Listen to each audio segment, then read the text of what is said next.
Laurent, bonjour. Ahmed Arikwa, bonjour. Bonjour, amis Bienvenue. téléspectateurs. Merci. Bienvenue. Merci.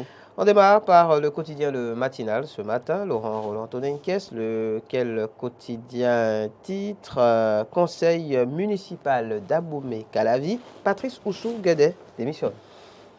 Oui, je crois que c'est bien normal. En réalité, compte tenu des déboires qu'il a connus ces derniers temps, on s'attendait certainement déjà à ce qu'il cède sa place à son suppléant, qui est le jeune Hassan Yahovi, bien évidemment.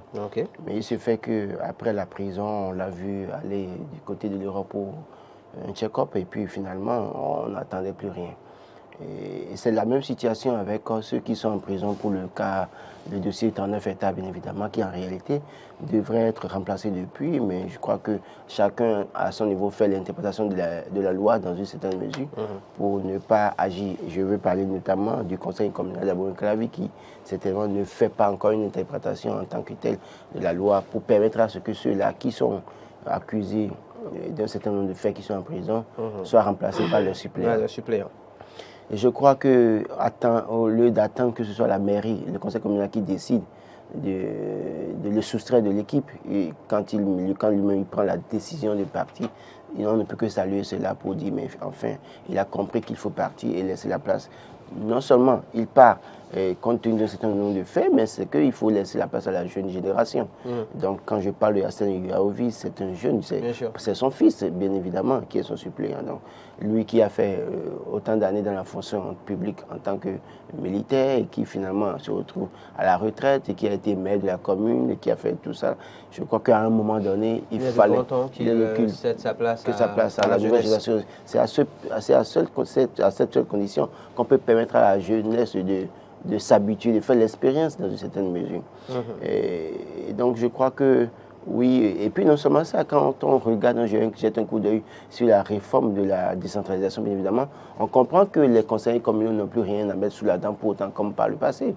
Parce que par le passé, c'est que chaque conseiller communal peut aller négocier directement ou indirectement son marché. Chaque conseiller communal, directement ou indirectement, peut négocier un certain nombre de choses avant de participer à telle plénière au niveau du conseil communal ou autre.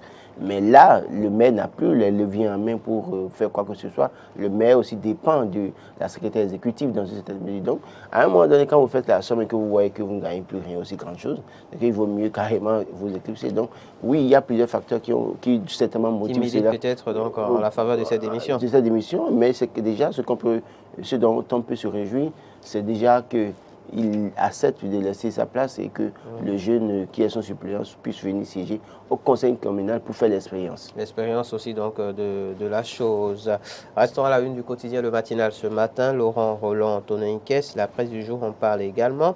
Lancement de la campagne 2022-2023 de commercialisation du coton graine. Les usines d'égrenage tournent déjà. Oui, je crois que c'est une bonne nouvelle. Le Bénin travaille à occuper la première place en termes de campagne coton, en tout cas de production du coton dans cette mesure. Donc, aussitôt la campagne lancée, je crois qu'on a commencé à nous montrer les images des premières productions, les balles de coton qui commencent à sortir des usines, et c'est une bonne nouvelle. Le coton, depuis des années, apporte de la devise à notre pays, même si on n'est pas d'accord sur le fait que tout le coton sort du pays pour être transformé ailleurs et nous revenir cher. Parce que vous et moi, sur ce plateau, on est en costume. Et les tissus que nous avons portés, malheureusement, n'ont pas été produits. En tout cas, les tissus qui ont contribué à faire ces costumes n'ont pas été produits au Bénin. Et donc, oui, avec la GDIZ d'aujourd'hui, il y a une initiative qui est en cours. Moi, j'ai eu la chance d'aller là-bas la dernière fois pour voir ce qui est faisable, qui est fait, pardon. Je me rends compte que oui, il y a de l'investissement. J'ai suivi le témoignage d'un député qui est allé à une conférence des jeunes parlementaires. Et puis, il aura rencontré des députés bangladais là-bas qui lui ont dit, mais écoutez, votre pays a pris une décision de transformer le coton sur place. Et donc, dans ces conditions, nous allons avoir nos usines qui vont avoir des problèmes parce que beaucoup d'usines seront obligées de fermer dans une certaine mesure. Essayer de négocier avec le chef d'État pour qu'on nous envoie une quantité de coton, tout au moins, pour toutes nos industries. Pour montrer jusqu'à quel point, oui, aujourd'hui, la conscience qui est prise aujourd'hui peut aider à créer de l'emploi. C'est vrai que d'ailleurs même pour ça, il y a 1000 jeunes qui avaient été recrutés, qui sont en formation.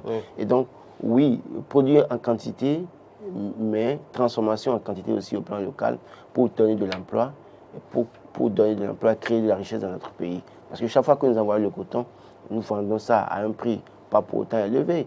Et puis, mais les produits qui reviennent après nous reviennent chers. Et là, on paye encore des tasses. Il y a beaucoup de choses. C'est vrai que par la douane, les gens payent des tasses, mais en réalité, nous contribuons à l'économie de ces pays dans cette mesure et nous créons de l'emploi dans ces pays. Donc, dans ce pays maintenant, il y a de l'emploi qui sera créé. Donc, c'est déjà une bonne nouvelle que nous puissions continuer à produire le coton en quantité pour le transformer au plan local. Mais je voudrais que dans la même veine que ce qui se fait dans le coton, que cela se fasse aussi dans les autres secteurs, pour les autres produits, notamment les produits vivriers. C'est vrai que le soja, nous avons une quantité, une production record. C'est vrai aujourd'hui, nous avons bien évidemment, il faut accentuer la production de maïs, bien évidemment. Les projets pour le manioc, par exemple, il faut accentuer cela, mettre en place une équipe assez dynamique pour travailler. Quelque chose est fait, ce n'est pas que rien n'est fait. Quelque chose est fait, mais tel qu'on travaille à avoir 800 000 tonnes ou 700 000 tonnes de coton par an, travaillons à aller à 800 000 tonnes de maïs, ou travaillons à aller à pourquoi pas 1 million de tonnes de maïs, 1 million de tonnes de riz, par exemple, au plan local. Et la tomate aussi. La tomate, évidemment, pourquoi pas. Nous sommes bien arrosés par rapport au Burkina Faso, mais c'est une bêtise que le Burkina Faso nous envoie à chaque fois de la tomate. Au Burkina Faso, les gens produisent la fraise. Pourquoi on ne peut pas essayer ça chez nous?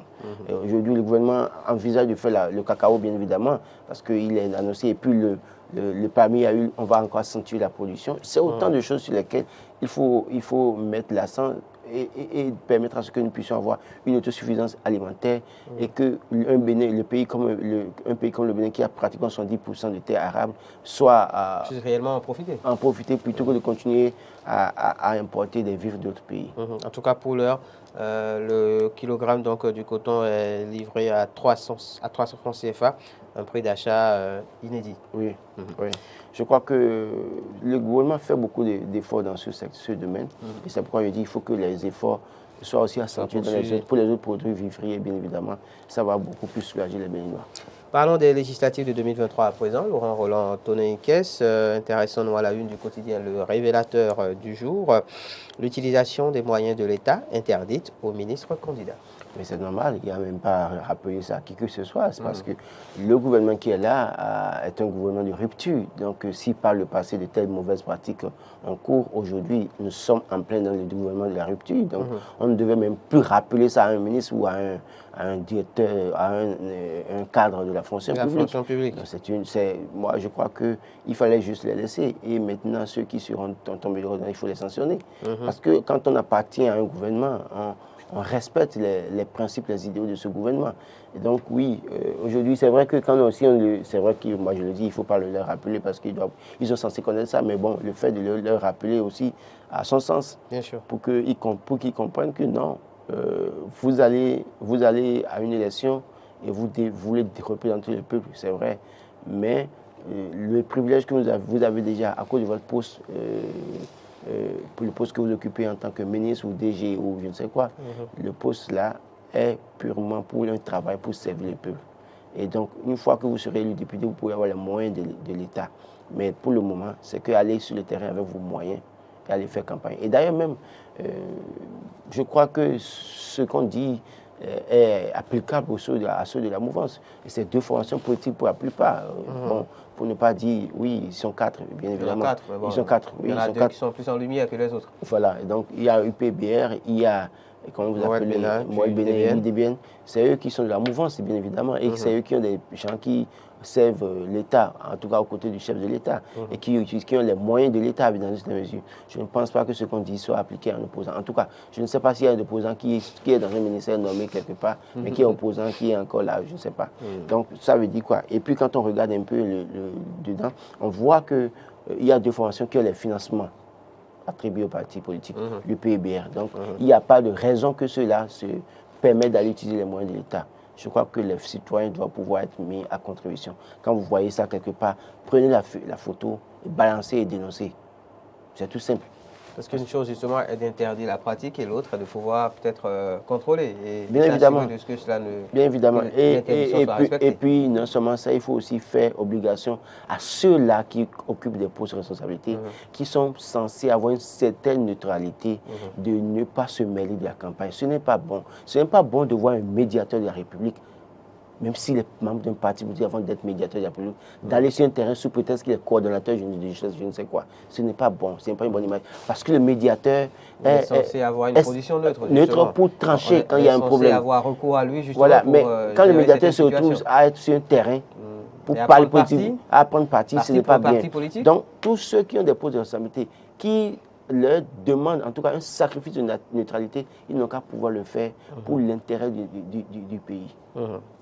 On poursuit avec la une du quotidien Dynamisme Info, cette fois-ci, Laurent Roland Toninquès. Deux sujets abordés très rapidement. Le premier, tout en bas, peine d'emprisonnement pour des faits de grève au Bénin. La CSTB en meeting vendredi pour protester contre. Oui, on a vu la CSTB monter tout en créneau pour dénoncer, mais malheureusement, bon, est-ce que ça fait bouger les lignes? C'est vrai que oui, ça peut amener le gouvernement à réfléchir, mais est-ce que ça fait bouger les lignes? Attendons de voir si ce meeting va encore apporter quelque chose. Toujours est-il que oui, pour l'interdiction des droits, en tout cas le droit de grève qui est interdit aujourd'hui, oui, on peut ne pas être d'accord à 100%. Et moi, sur la question, j'ai mon avis, je le dis toujours, je ne suis pas d'accord tant qu'on n'a pas fini de régler les problèmes des travailleurs. Cette manière d'interdire les règles, pour moi, est une fuite en avant. Et les problèmes resteront tels. On a interdit le droit de grève dans l'enseignement. Oui, les enseignants sont en classe, travaillent, oui, d'accord, il y a une certaine chose.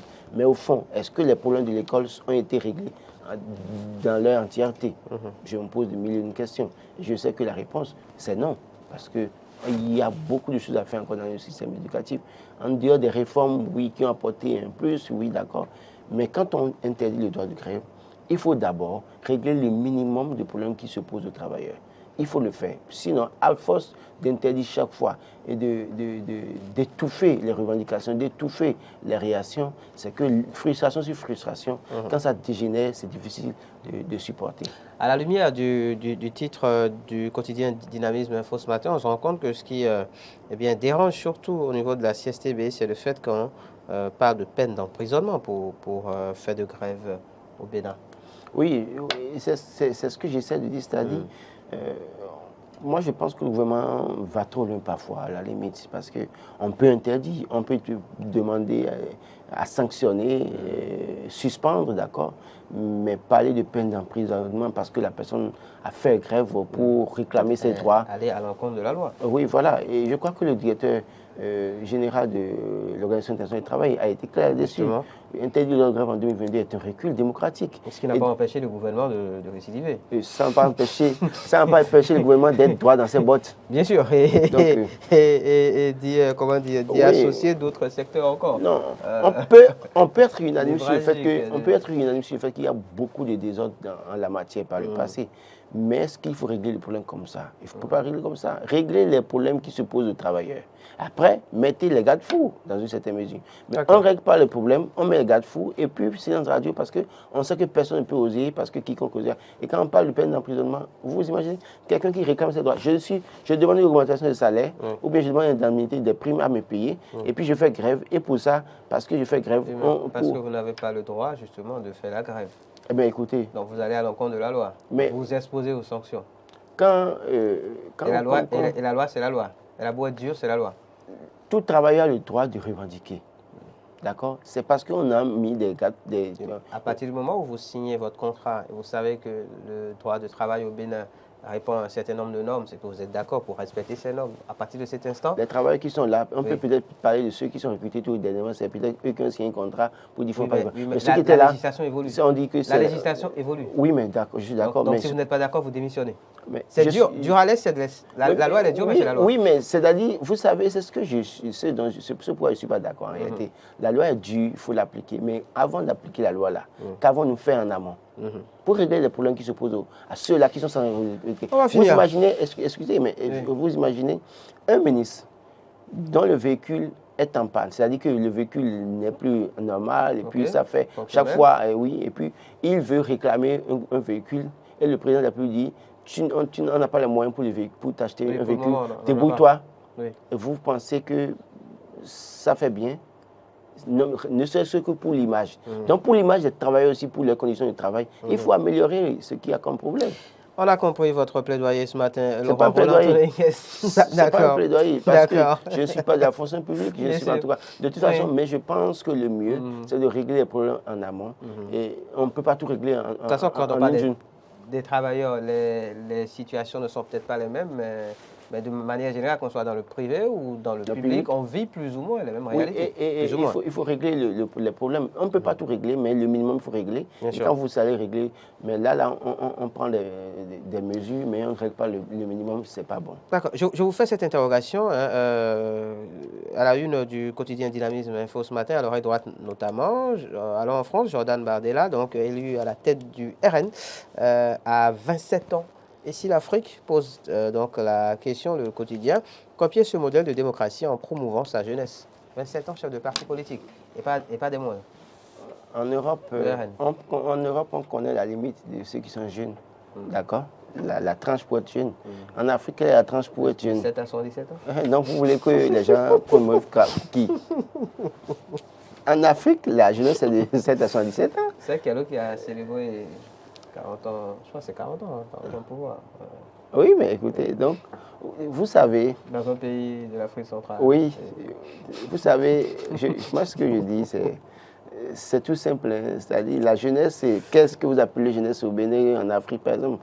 La jeunesse, c'est celui qui a encore 50 ans, 60 ans, qui veut toujours profiter du système politique pour continuer. Ils sont nombreux, même au Bénin aussi. Ils sont dedans depuis des années. Pour une fois, au moins, on n'a pas vu des gens sur certains noms sur les listes de candidature. Pour une fois. Et donc, parce qu'en face de eux, il y a peut-être des garçons qui les ont empêchés d'être sur les listes, bien évidemment. Certains à qui on a fait des promesses qui seront promis ailleurs. Mais je sais que pour une fois, il y a des gens qui n'iront plus à l'Assemblée nationale. Et malheureusement, et d'ailleurs, dans ce sens, vous allez voir comment ils vont souffrir. Oui, parce que les gens, tout le temps, ont été entretenus aux frais du contribuable. Profession politicien, c'est ça? Oui, profession politicien. Profession politicien. C'est-à-dire que toute leur vie, ils ont au moins été à l'école pendant un moment, mais ils savent qu'à un moment donné, c'est qu'ils ont même oublié ce qu'ils ont appris dans leur vie. Ce qu'ils savent faire, c'est prendre la parole, parler politique. Aller faire du chantage peut-être à un gouvernement, à l'Assemblée nationale, pour au moins une fois, de 2019 à aujourd'hui, ils n'ont pas réussi à faire du chantage. Ce sont des pratiques d'un temps révolu. Voilà, et donc, mais avant, le problème, c'est de faire du chantage pour avoir leur part chaque fois, construire les grandes maisons, inhabitées, avoir les maîtresses dans toutes les rues de Cotonou ou dans tous les départements, et finish. Seriez-vous jaloux de... Je ne suis pas jaloux d'eux. Merci mais à vous. Je crois que ce n'est pas des modèles pour la jeune génération. Merci à vous, Laurent Roland Antonin.